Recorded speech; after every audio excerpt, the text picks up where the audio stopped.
If you are a property developer looking at buying properties to auction, this video should be of help to try and help you understand how you can raise finance to purchase properties. So, what I've done, I've looked around the market and I've come across this property which is available through auction. I'll bring up the details right now. So, this is a property that's currently being marketed by Dedman Gray, lot 20, auction date 28th February. Um, this property here is a guide price of £350,000 plus fees.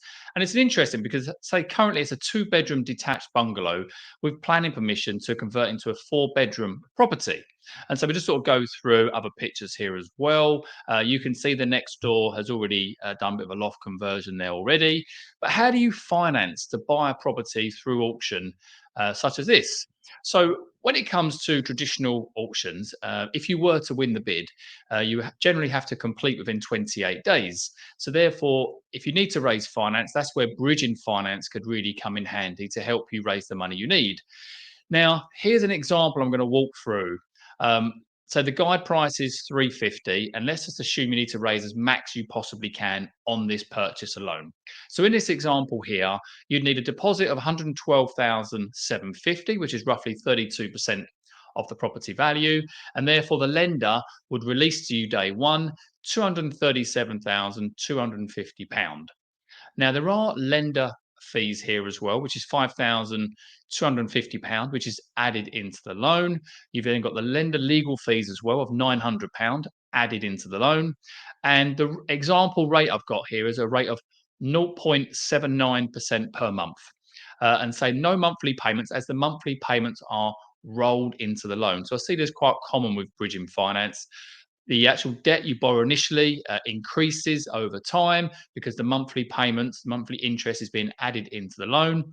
I've done a term here of 12 months.